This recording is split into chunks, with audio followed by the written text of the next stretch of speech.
I was born and raised in a Puerto Rican house. I was, you know, my grandmother only spoke Spanish, so we listened to Hector Lavoe, Juan Luis Guerra, Jerry Rivera, a lot of salsa growing up. That's what I listened to. Gloria Estefan and the Miami Sound Machine, conga. Do that conga beat. And so we used to have like house parties. My parents would, because they were so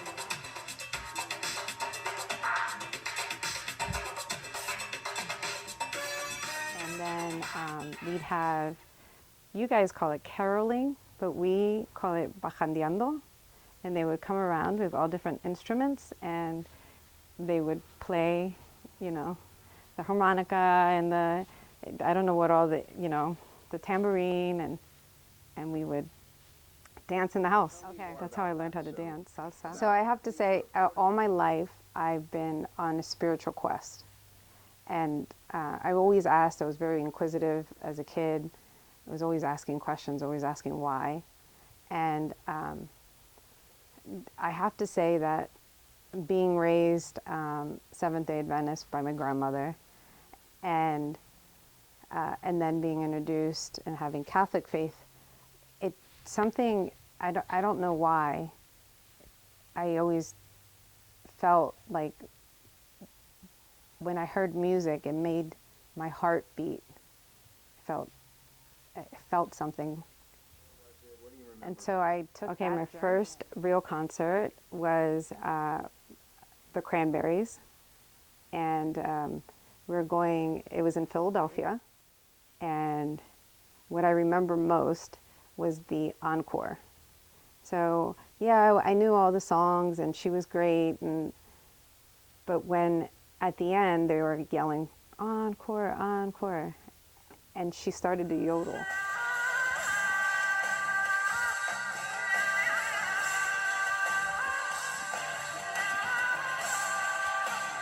That was when I felt, you know, when you feel the goosebumps and your hair stands up. She didn't have any instruments. It was just her voice, and she just went off. Like she started yodeling, and it stopped me. I never felt that again. I never came across another artist that did that. That was the first time I think that I could say that I really put the spiritual component to music. Like when I heard her yodel, I felt it in my spirit. Like it went into my soul. I never felt that again. I have to say, if I would pick between the Stones and the Beatles, I'd say my soul speaks more to the Beatles. But the Stones are a band that are still, they're just too different. The Beatles were theatrical, and they made music. I felt I could lay there and just listen to it, and just I felt myself going somewhere with the Beatles. And with the Stones, I just felt like they make me move and groove. Okay, so it would be, my solid 5 would be Talking Heads, Pink Floyd, Pearl Jam, Hector Lavoe, and who's my 5th one? I have to say Biggie Smalls. Yeah, so it is. And like I said, I've always been in search of something, and I think I still am. And the way that I get to search is through music. Make me like, I think I looked for answers in music. And I started listening to NWA from what they were saying. And then that's when Biggie and that movement came out. and my uncles. They were all into hip hop, and so I would listen to them and what they were listening to, and I started to like it. I liked Biggie, I liked Nas. I liked to listen to the lyrics, what they were saying, and then his voice when he would rap, it was like it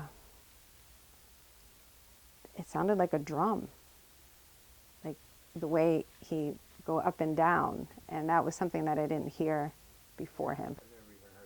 You never heard of Nas? Oh, Nas, they did a interview. There was a guy that interviewed both Nas and Biggie when Biggie was alive, and he said they stayed up all night long, and you heard them go back and forth. One would say start storytelling, and Nas came with a rebuttal, and it was till the sun came up. They just went back and forth and back and forth, and it was just lyrically something that you just have never. And I think Nas is still one of the best lyrical rappers out there, like poetry wise, and Biggie Smalls. Like, Biggie's not around, rest in peace, love you, and I wish you were still here, but he did change. He changed it. He changed it. It was hip hop. It was when hip hop was at its best, I believe. There's mosquitoes on the river. Fish are rising up like A campus now that was built. It was built. They bought a farm. There's a lot of farmland out here in Lancaster, Pennsylvania, and there's a company called Claire Brothers at the time. Now they're called Claire Global. Had a sound system, and they were doing concerts and sound for a lot of different artists. They met with a guy by the name of Mickey Tate, and he's the owner of Tate Towers. And what he did, they mastermind. I want to say it's his baby. Him and Atomic, they all got together and they decided, instead of going out and running all of these stadiums to create for the artists, why don't we bring the artists to us and give them access to everything that they need to pull off this production? And that's what they did. They created a campus that has everything from tape, any color tape you need, to instruments. They have their sound, visual, props. They create whatever an artist wants to have on their tour can be created there. How long before a band goes out on tour do they come? And the concept starts, so there's a lot of project management happening. The concept starts maybe 2 years. It takes about a 2-year process, depending on how aggressive the artist is. If they want to get it done, then we have to move faster. But we have props already, we have sound, we already have stages that they rent out to these artists to take out with them. But if there's an artist that has like a specific idea, we have people that create that make that happen for them. And it takes a couple of takes to get it right, but we make it happen. And then there's these big black boxes. There's the studios. The first one that was built, right now we're at 6 buildings altogether out there. But when it first started, there was Pod 1 and Studio 1. Studio 1 was the first studio that could hold an artist and create the load in and load out. So it started there, and then we realized once the crews were coming in that we needed to house these people and feed these people. Out there, so then there's a new school that's coming out for those that want to get into the live entertainment industry, but they don't really want to do the, go into college and get yourself into debt to learn how to run the wiring. And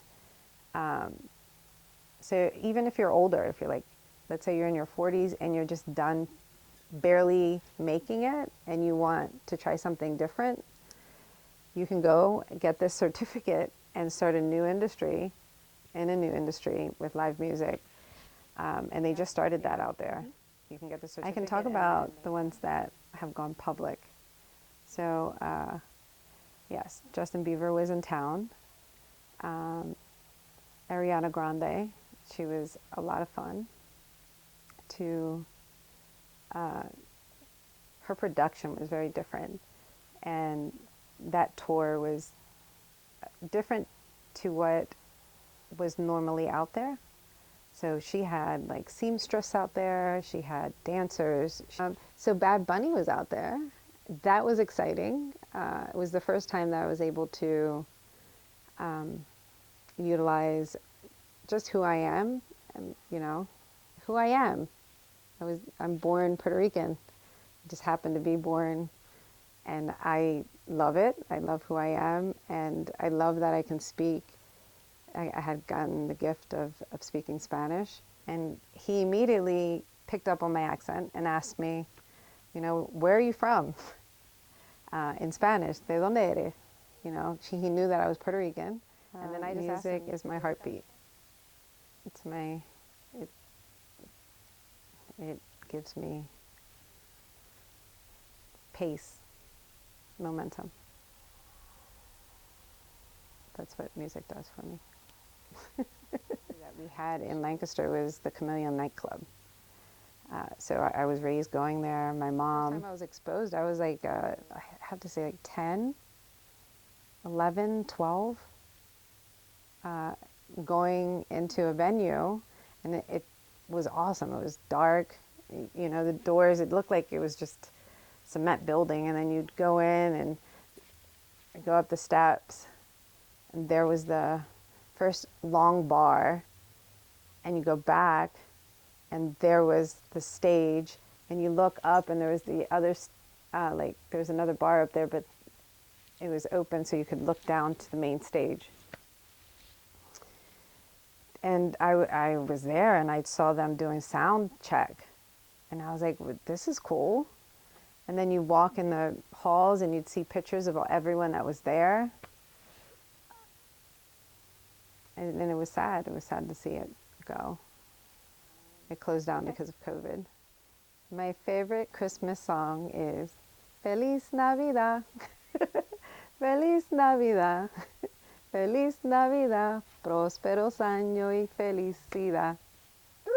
Yeah. I want to wish you a Merry Christmas. Yep.